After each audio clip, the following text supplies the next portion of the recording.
On this week's episode, Thor, Love, and Thunder. Can Taika Waititi capture lightning in a bottle for a second time? Spider-Man's Madam Web, starting to film here in Massachusetts. And how young is too young to introduce some more mature-themed movies for the young kids? On this week's episode, I'm James.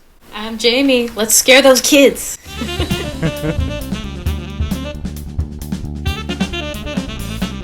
All right, Jamie, one of the biggest movies of the summer has just come out, Thor, Love, and Thunder. Yes. I understand you're really looking forward to this one. Oh my gosh, I'm looking forward to the thunderous applause at the end, which I'm sure that there was. I'm so jealous of you right now because you actually got to go see it. I haven't been able to see it yet. So that is why we have a non-spoiler review. Right. Non-spoiler Not spoiling review. anything. So James, here's the question. How much did you love it? Go. So I will say that it was a very fun movie. If you love Thor Ragnarok and you want to see that excitement and same energy cranked up to 12, I think you'll really enjoy this movie. But though I enjoyed Love and Thunder, I have to say, I'm sorry, this is not among my favorite MCU movies, unfortunately. No. I know. So I think you will enjoy it. It's a fun ride, but I feel like for certain aspects and especially some character developments, I feel it may be like a step backwards. And almost, I know, and we saw this in Thor Ragnarok, where when we had very dramatic scenes, it felt like they were undercut, and the story felt like just a bit empty. I don't know. I think there's a lot more undercutting of some dramatic scenes that I would really have loved to have seen, more time on, letting it breathe some more. But again, we have that Taika Waititi kind of direction and that humor that kind of undercuts a lot of the heartfelt, dramatic moments in this film.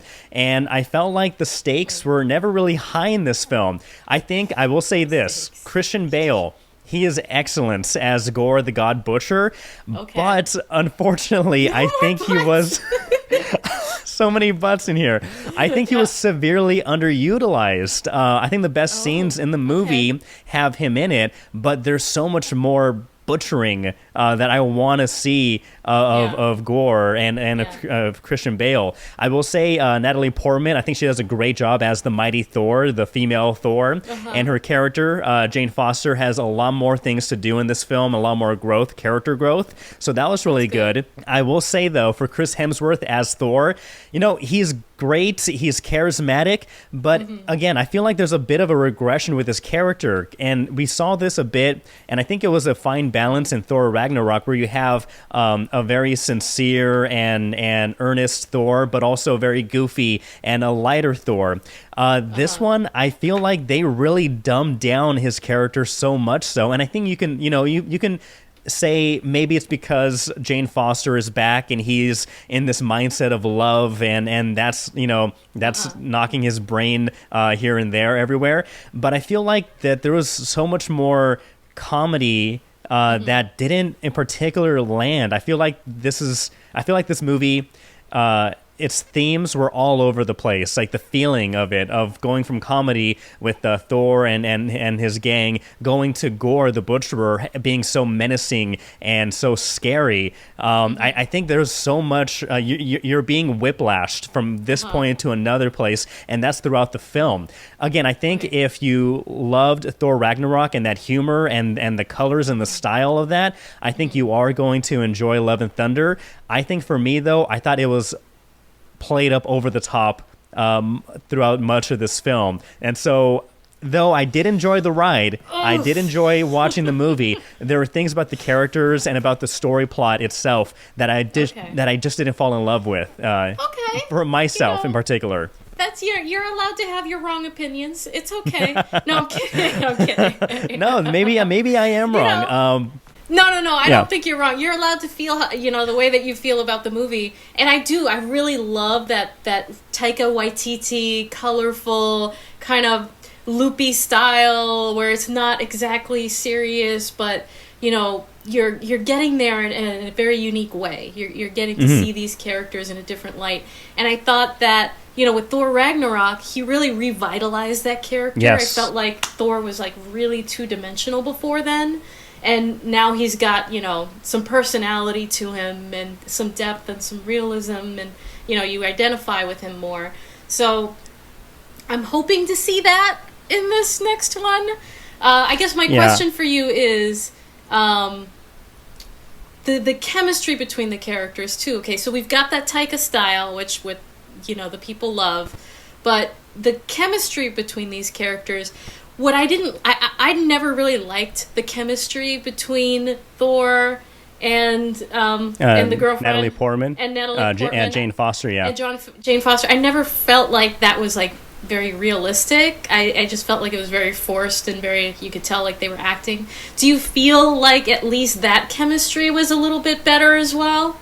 Yeah, I feel like the chemistry, their relationship in this film is more. You get a deeper view in their past relationship that we didn't see in previous movies. So you see more downtime of Thor and Jane Foster hanging out and the love that they had, and then their eventual splitting. Because I think it was in Thor Ragnarok they mentioned like, oh, Jane dumped you. It's like, oh, Jane didn't dump me. It was a mutual dumping. It's a mutual dumping. and so it shows that relationship and the highs and the lows of that relationship. And so Chris Hemsworth and Natalie Portman, they are excellent together. They bounce off very well together. I think if the movie may have focused more on that aspect and maybe left Gore the God Butcherer for another movie, I think that would have been a little more solid and not, again, you don't have that whiplash of going from comedic comedy romance to a menacing kind of boogeyman character that Gore is. And so, I think you will enjoy this movie. It is very fun. I don't feel the story is very strong. Again, with all these different aspects playing and working with each other or trying to work with each other. But either way, this is a huge win for Taika Waititi and for Thor. This movie, the opening weekend, it made $140 to $143 million at the box office, making it the 5th biggest opening for any MCU film. This is behind Avengers Endgame, Spider-Man No Way Home, Infinity War, and Doctor Strange 2. And at the ending, no spoilers, but the post-credit scene does show, and gives a glimpse of what the next Thor movie is going to be. And that I'm actually excited for. That does look very promising. Again, I went into this movie loving Thor Ragnarok and with the open mind, open heart, as I do with every film. And I will say, again, it is an enjoyable film. However, I feel like there are several things clashing within itself, trying to figure out what kind of movie this is. And so that's where I will say I recommend it. Go watch it in the theaters. I think you'll have a lot of fun. I saw it in IMAX, and so the sound, the visuals were fantastic and great. But for story-wise, I think certain things could have been reined in and a little more focused, but that's just my thoughts. All right. How's the soundtrack? The soundtrack's great. Like in the last previous movie, we have like different rock. Like again, I think Taika Waititi is a rock lover, and so we get different versions of iconic rock songs that are used very appropriately in their scenes, including the final battle scene. We get like a Guns N' Roses song, and so I think it works pretty well. And there are very fun aspects to this film. Again, there's no denying that part. I think it's just that if this movie was a little more focused, it would have been another home run. But as of this moment, I'll say Thor Ragnarok edges it out as my favorite Thor movie so far at this point. All right. Well, then I'm very much looking forward to it still, and I can't wait to actually watch it so that I can argue with you some more. Now, let us know what you think. If you've seen Thor, Love and Thunder, comment down below. Did you love it? Do you think it's better than Thor Ragnarok? Did it exceed, or did it just come short of expectations? Comment down below. Give us some likes, give us some love, give us some follows down below.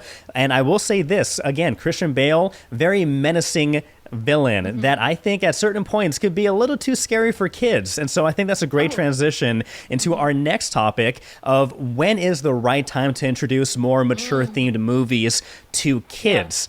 I think I can say for myself, there are movies that I appreciate watching at a very young age, like Star Wars, like Jurassic Park, Terminator 2, even Halloween, which is still my favorite horror movie. But there are also other movies that I probably shouldn't have seen. As someone without kids, based on my own upbringing, that's how I feel. I think it's good to introduce some edgier films. But what's your overall thoughts on how do you as a parent gauge what's appropriate, what may be too scary, too mature for your kids? Okay, so I've got 2 kids, James, right? And I've tried to make sure that what they watch, my oldest just turned 7, is, not going to keep them up at night and thus keep me up at night. But I've made some mistakes, okay? I've made some mistakes. I'm just going to admit that right now. So a lot of these remakes, a lot of like these Disney remakes, that are like hyper realistic, like the Animal Book and Lion King, Jungle Book, yeah. The Jungle Book, and they're just so hyper realistic, and and there's like violence, and the tension is so intense that really scared my kid. That really scared my son. So forget those. Just watch the 90s originals. And okay, so I was telling him how much I love this zombie movie, Train to Busan, right? And how funny and awesome the zombies are. And he's like, Mommy, I want to watch it. Mommy, I want to watch it. I'm like, no. It's too scary. You're going to have nightmares. He insisted, James. He's like, I won't get scared. I know it's fake. I'm like, and I'm explaining to him, it's just makeup and actors. Yeah. And we watched some of it, and it was a mistake. Is this the original version or the American remake of it? The original version. That's the best one. Yeah. Yeah, I know it is. It is the original version with the really crazy fast zombies, and it's just so stylized and awesome. And I'm just trying to explain to him how cool this is in a movie making kind of sense, and he was totally with it for the first 20 minutes. But then characters started dying, and the tension got too high, the train started crashing, the dad and the little girl, and it just was too much for him, and he had nightmares for a few weeks. And I'm sorry, okay? I'm sorry, but he said he was going to be okay. So it's hard to gauge sometimes, is my point. It's hard to gauge. But maybe not Train to Busan, maybe not the hyper-realistic Disney remakes. But what movies traumatized you as a child, James? Or what did your parents let you watch? Now, let me just say, I'll preface this by saying I do think it is good to push comfort levels, not drastically per se, but, exposing kids to new things, new life concepts, understanding death, understanding certain things. But there are things that a young kid can't comprehend as a child. And some of those movies that I probably should not have seen at such a young age include Event Horizon, starring Sam Neill, which is like that space hell portal. It's like a wormhole spaceship that goes to hell in this hell dimension. I saw that when it came out in theaters in 95 or 96. So I was 5 years old when that came out, and I don't know what my parents were thinking, but that definitely gave me nightmares for a while. Also, another scary movie was Congo. Do you remember Congo? No. It's based off one of those gorillas that in real life that uses sign language to communicate. I forget the famous one, but they have this gorilla who can communicate, and they have this glove that can actually translate, and so it speaks the words out. And so they go to this somewhere in the Amazon, and they go to the Congo, and where there are these I don't know if they're super engineered gorillas or they're just evil gorillas because they've been isolated in this area where they're just very aggressive. So I watched that as a child in the theaters with my parents. That traumatized me for a while. So those two films stick out. Now, one that may have been a little too raunchy for me was the movie Scary Movie, which came out in 2010. So I was 10 years old, and there are a lot of sexual things that happen in that movie that that I didn't understand as a kid. You get the funny the funny humor, the slapstick comedy of it, but then there are also a lot of adult themes and adult jokes in there that just went over my head. And then in hindsight, I'm like, oh my god, why did my dad take me and my sister to go see this? And so I will agree that it's good to push limits, but there are some movies that you can hold off on before showing them to your kids. But there are movies that I think do push comfort levels and do bring you actual life lessons. And one great example of that is when I first watched the original trilogy of Star Wars. It was in the 90s, so 95, 96. We had the VHS box set, the box that came in with all three movies. And in Empire Strikes Back, the scene that taught me that the hero can be seriously maimed and that they can lose the battle is when Luke loses his hand to Darth Vader. When that moment happened and Vader lops off his hand, a 5 or 6 year old me, my mind was blown. Luke just lost his hand. Like, what does that mean? That is not supposed to happen. He's the hero. That is such a though it was shocking. It didn't scar me, but it was one of those things of like, yeah, even the heroes can lose. In Empire Strikes Back, they lose. The moment where Darth Vader reveals that he is Luke's father. Spoiler alert. That was again just groundbreaking. Of like, oh my God, anything is possible. You run into the formula of watching Disney movies and like, okay, the hero always comes up at the end. They win. They may get hurt, but they don't, like, nothing seriously bad happens to them. But when that hand goes flying off and down to the abyss, that was an enlightening moment, I think. Oh, what about yourself? Do you have any movies that may have like inspired you? Continuing this Star Wars conversation. I love how that moment in The Empire Strikes Back was so transformative and so singular in so many people's memories. It's one of the greatest movie moments of all time. And that transformed me as well. And I think we probably saw it at about the same time, 1995, 1996, except I was 9 years old. And my parents, like, I had seen Star Wars before, I guess. Like, they would watch it in the house, and, it was kind of playing in the background a lot of the time. But I remember that scene and that part of the movie for, whatever I was doing, I was paying attention to the movie for that moment. And when Vader cuts off his hand and says, "I am your father," it was just like, what? Why? But that's his father. That's his dad. Why would his dad do that to him? And what's happening? What's going on? And that, like, drew me into the story. And like you said, it's transformative. You learn something, and it's about resilience and overcoming and not necessarily having to be responsible for the sins of your father, and finding your own way, and just so many lessons and things that you take from that film. And it was very, very transformative. So I just think that's so funny that we both kind of had the same, like, reaction to it. Maybe a little bit different takeaways, but around the same time. But I just, that was one of the most transformative movie moments for me. And so I think, between, like, I don't know, 7 and 9, I think is maybe a really good time to introduce those movies. Because you can understand it a little bit more, and it sticks in your memory a lot better, I think. I showed these movies to my son when he was like 4, and he's kind of forgotten everything. It didn't really do anything for him. It'll stick again. It'll stick. Those are formative years. Exactly. So we'll maybe watch them again in the coming years or so. But I think between 6 or 7, 8, and 9. I remember another one that really changed me was Forrest Gump. Watching Forrest Gump when that came out, and I was maybe 8 or 9 or 10 years old. I forget.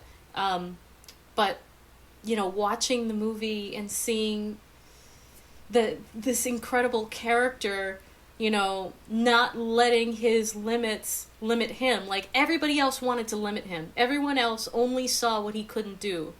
And that never stopped him, because he never ever saw it. He just kept going, and he ended up doing more and accomplishing more than all of the other characters that wanted to limit him and limited themselves. And so those limits are only mental. Like, taking those lessons away from that movie, and the part where Jenny dies at the end. Oh, yeah. And I'm like, what do you mean? Where is she? What happened? But he loves her, and they just finally got back together, and there we go. Like, and that...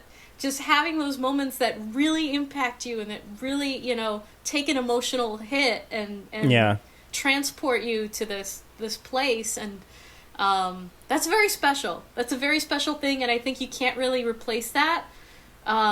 It's important to have those when you're growing up, and I can't wait to share those things with my kid too. Were there any other movies that had that kind of an impact, that kind of a moment on you?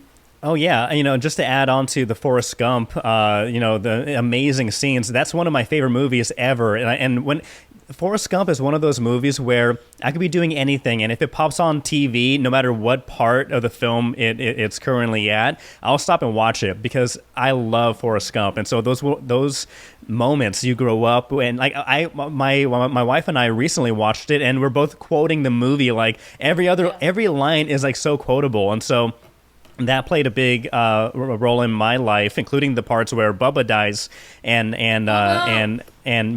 Forrest's mom passes away. Again, like, as young kids, you think, man, like my parent, that, you know, again, it's those life lessons that movies help. I think can put things in a certain framework, in a frame for kids to understand and to accept facts of life. Some other movies, I'll just go through a quick list. Jurassic Park.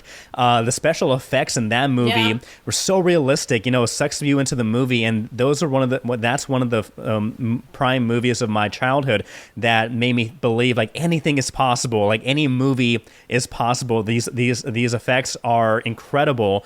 Halloween. Again, watched it as a very young age, taught me that scary movies don't need a big giant monster to be scary. It could just be a guy with a mask on who doesn't say a single word throughout the film, but just his presence there could be terrifying. Aliens taught me that women can be just as, if not more badass than any other male character in any other movie. And so it's these films that instill such great ideas and inspirations that you carry on throughout the rest of your life. And like you said, I can't wait to have children and show them these movies and watch their faces as these scenes unfold. Yeah. I love watching on YouTube, like the parents who record their kids watching the Darth Vader scene with Luke, and they're just filming them. And then you just see the 5, 6, 7-year-old kids, like they're glued to the screen. And then when that hand gets lopped off and when he says he's his father, like the emotion that you see, I relive my own emotions when I see other kids and other people reacting to that the first time. So there are movies that I think do push boundaries, but I think that again, depending what you're like, what kind of child your child is, how old they are, it does depend. But I think that kids are very smart and they can comprehend many complex things even at a very young age. I just want to make one point to that point that you can understand complex things. You still want to be careful of what you're introducing because sometimes those can lead to fears and kind of get stuck. So we've talked about movies. One of the TV shows that really messed me up in the 90s, I don't know if you remember, was the Unsolved Mysteries. Oh, yeah. Do you remember Unsolved? Oh, yeah. Okay, there was an episode about spontaneous human combustion. I remember that, yes. Oh my god. I was I was terrified for like a year that I was just going to burst into flames. Because you understand it, but then, you've got no one to tell you, oh, it's okay, you're not going to just randomly explode, but I could. Like, you just, maybe just randomly exploding and falling into sink sand were the two biggest fears as a child growing up in the 90s. Or quicksand, yeah. because of like Unsolved Mysteries and things like that. So just, warning label on those. But it's incredible. It's incredible the impact that these kinds of things that movies and TV shows and things like that have on you and can shape you. It's great to experience that with your kid and guide them. You are the master, they are the Padawan. Yes, show them the way of the light side, and show them the dark because they need to be aware of it too. But let us know what movies shaped you as a kid. What are some movies that taught you some life lessons? How old were you when these movies were introduced to you? And also, what movies or TV shows scarred you as a child, and that may have been a little too mature for you, that you probably shouldn't have seen at such a young age. I remember The Exorcist was also one that I grew up. Chucky was pretty terrifying. Oh my God. Yeah. What are my parents thinking? My parents took me to go see Event Horizon, Congo, and scary movie as a kid. Clearly, back then, the ideas of what is acceptable to show your kids varies from generation to generation. But I love my parents, and I thank them for showing me those movies because those are great movies that should also be seen. But yeah, comment down below. If you're watching us on YouTube, thank you so much. Please subscribe, like, let us know what you think. If you don't want to watch us, if you want to take us on the road with you, you can do that. We are streaming on every podcast streaming service, including iHeartRadio, Spotify, Apple Podcasts, wherever you get your podcasts, we are there. Spreaker. We're also on, Spreaker, we're on there too. We're on social media. Facebook, Twitter, Instagram, TikTok @Hub on Hollywood. Give us a share, give us a follow, give us some love, and we will return the favor. And we are going to return the favor right now by trying to get you cast in some pretty big projects filming in Massachusetts and New England.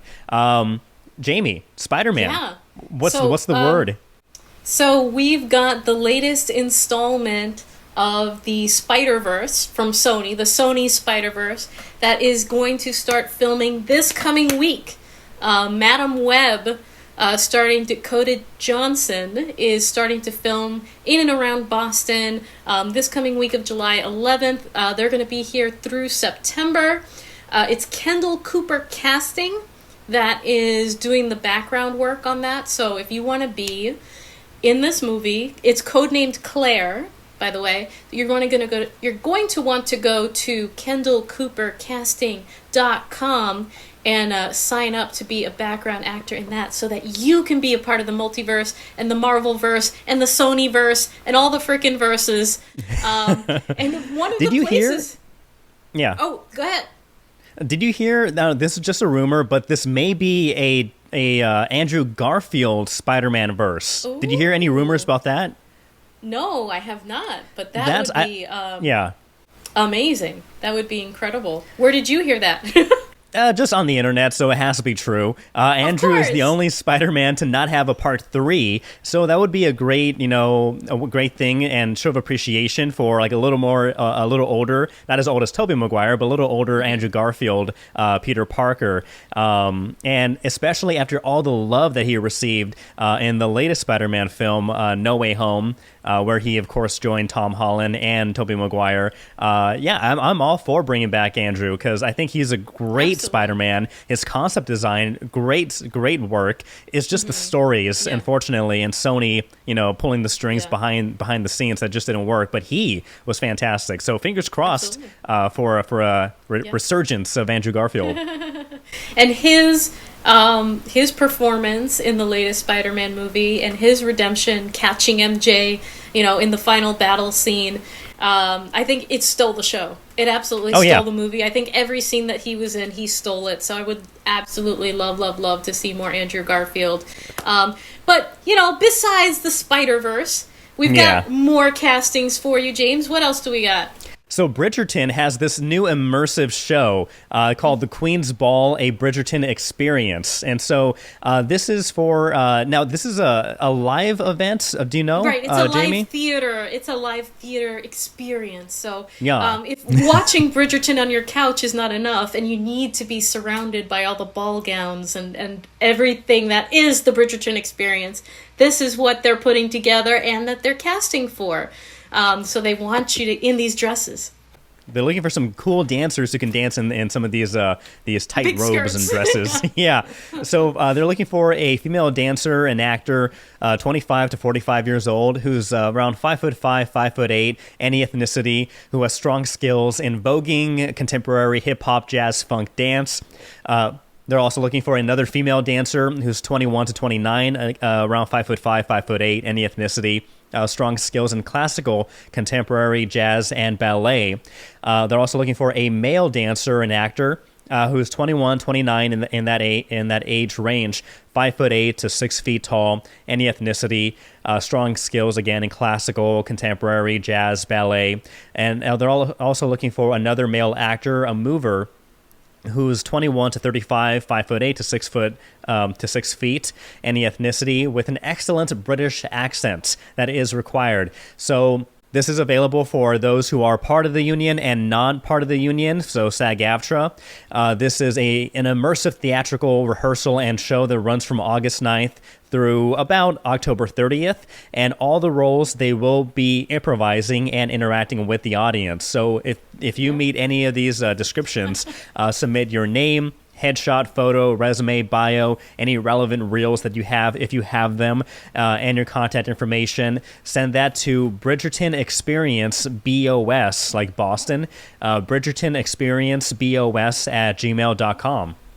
All right. That sounds like really fun, like to go watch. Like I'm yeah. waiting for that to come together because I just want to go to the show. I don't know that I can dance and all of that in those and really Vogue. Tight and Vogue in those really tight petticoats and corsets and whatnot, but God bless the people who can. So, and finally, we are looking. Boston Casting is looking for real sports fans. Okay, Yeah. All right, Red Sox Nation. All right, Patriots. All right, Celtics people.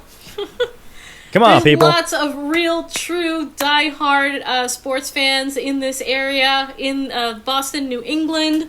So they are looking for people between the ages of 25 and 70, non-union. This is a commercial that's going to be shooting August 5th on the South Shore, pays a good amount of money.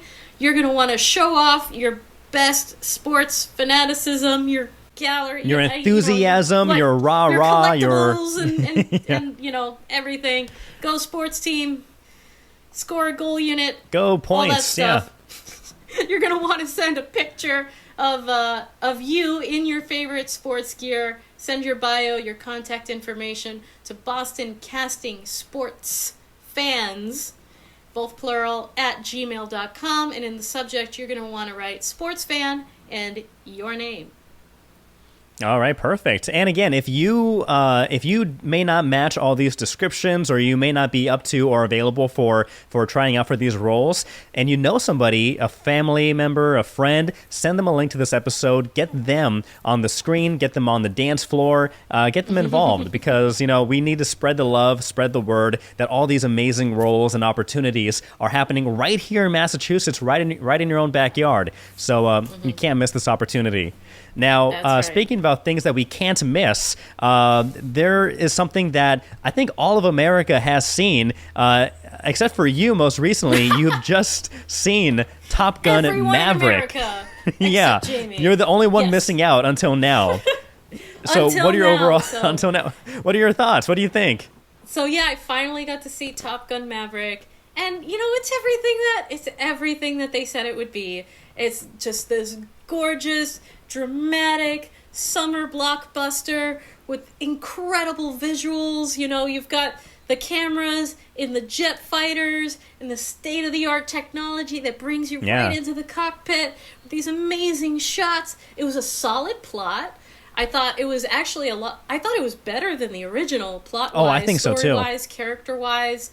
You've got the dramatic, pull of, okay, this is my best friend who died son, and I'm responsible for him, but he's still pissed at me. Like, it was just perfect. It was just really, really well done. And we've got this mission where we might die, and da-da-da-da-da. I only have one criticism, James. I only have one criticism. What is it? And that's that Tom Cruise, doesn't die. He needs to die! You think so? You think so? I think so. Okay, But then if he died, they go if on he this died, incredible mission. yeah. It's so unrealistic. It would have been at least more in the realm of believability, and it would have sat better with me if he went on this mission. He sacrificed his life to protect Goose's son, Rooster or whatever he's called. And, he redeems himself by protecting the son, and he dies a hero on this impossible mission, but he gets all of his other students to survive, and then he's remembered as a hero, and that, and ended there. At least that would have had some semblance of believability. But no, we had to go full Mission Impossible here, with both of them crashing. Both of them crashing, then stealing, this enemy aircraft, and then using the old, an F-14 to take out these two fifth generation planes, and then making it back in this dinky little F-14. it was too much for me. Okay, it just the Oh, movie I should have ended loved a it. half hour earlier. It was just a little too much. It just when you take the believability out of it, it takes the tension out of it for me, and it just it just takes me out of it a little bit. But okay, fine. It was super cool. It was super cool, and they steal the airplane together, and they bond, and now they trust and love each other again, and whatever. And he's got a new wingman, and it's his wingman's son, and it all comes full circle. But he definitely should have died. That's my only. No, that's my that only is criticism. a valid opinion, and I respect that as well. If Tom Cruise didn't or he did die, then there wouldn't be these rumors circulating right now about a potential Top Gun 3, which I'm sure you're No. excited about. No. So I Miles think Teller, this was perfect. I think this was a It great is way perfect. to end it. And he should have died. But this was a great way to end it, and it was a very complete story. And sure, I'd like to see more of Rooster and his in his flock. adventures or whatever. But I'm a little bit over Tom Cruise at this point. I think No. this was a good way to end his story. No, I will he said. disagree. I disagree. It's never too much Tom Cruise. Oh, I am. God. And again, we are real. Honestly, we are open to our own opinions, and so I do see your point as well. Like it would be a very heroic moment for Tom Cruise to kind of go out into the sunset on that The Han note, which would Solo have been thing, which gives would have it been more very fitting. Weight. Yeah. Yeah, so I agree with that. At the same time, though, I did love and I did enjoy the whole at the very end, the both of them now behind enemy lines and having to sneak and like, okay, do you run? We're running. And so so it had a lot of funny scenes. It had that great. I think it showed that, even though they're using this old rinky-dink fighter jet from the original movies, that it's less about the machinery but more about the man behind The it. man in the and box, so, yeah. the man, the Tom Cruise, only Tom Cruise Tom could Cruise have in the box. successfully done that. And so, no, but overall, I think, it sounds like you are a big fan of the movie. I'm a big fan of the movie. I do agree It was great. that I think 2 is enough. But Miles Teller, who plays Rooster, of course, he says that he has spoken to Tom Cruise about potentially having, conversations going on about having a Top Gun 3. Again, all preliminary, all rumors, all just talk, nothing happening yet. But I do agree, whether Tom Cruise lived or died in Maverick, I think this is a good send-off for the films. All But right, Hollywood, yeah. I know Hollywood. I know. It's sequels, prequels, sequels, I don't know, like every combination they're in, or just complete spin-offs. I was going to say my only other minor criticism was there is no way a bar full of Gen Zers knows all of the words to Great Balls of Fire, okay? Yeah. That was fan service, and also not real. They don't know the words. Whatever. Well, But what if still, they're all holding their phones? What if they had the lyrics on their phones? I think I saw a couple cell phones back there. I think they're all kind of sharing, like, goodness gracious, Great Balls of Fire. Yeah, I got it. My grandpa sang this song once. Yeah, exactly. I heard some mumbling of people who didn't know all the words. I think they were back there. Okay, all right. So this leads to my next question for you, James. A really quick question for you and anyone listening. More prequels? Are we done with sequels? Do we just need more prequels? And would you rather see would you rather see another Top Gun sequel or this Ted prequel that is now coming out and filming in Boston as well? Yeah, I think for characters in movies where, again, if Tom Cruise had died in Top Gun Maverick and they were like, man, we needed to make another Top Gun movie, then I think they would pull the prequel card and just de-age, use some de-aging technology on Tom Cruise. Which they have. Which they have. And so I think that would be possible if they did kill Tom Cruise. But yeah, just like any other movie where they've milked it dry, you think there's nothing more they can get from a franchise. There's one bright, brave soul in the back of that Hollywood executive office says, how about we look at what happened before that? But what if we look at that? Yeah, it's going to happen. Yeah, prequels are going to be a thing. We are seeing again, plenty more sequels. Avatar 2 is the State of Water, or the Water one. That's coming out even 10 years after. 3, 4, 5, and 6. Yeah. And so sequels will always be a thing, but I think more people may be open to explore the prequel world when everything else has been milked dry. Yeah, like Ted. Like the Ted like series. Ted. Ted 2, the Seth MacFarlane led movie there, which filmed, all of the Ted movies filmed here in New England. And it looks like we're going to get the Ted prequel, How Ted Came to Be. In the 90s, yeah. Right, set in the 90s. So Seth MacFarlane says it's going to be, it's going to take place in 1993. And that they are going to be coming back to Boston to shoot that. So we can at least look forward to the castings for that one. They're probably going to need a lot of kids, so that'll be a fun one. Let us know what you think about your thoughts on prequels, sequels. Should we have more? Should we have less? Or should we have, this may be a crazy idea, more original stories? Psh, what? Nah, let's just keep digging the same well. Yeah. But I think that's all I got. But Jamie, thank you so much for another jam-packed, great episode. Thank you for joining us. us. When you say that. The Jamiverse. We are in full effect. Right. But yeah, again, thank you for watching us and joining the Jamiverse one more time this week. Join us next week. Before the Hub on Hollywood, I'm James. I'm Jamie. We'll see you then. Bye. In our own prequel. Right.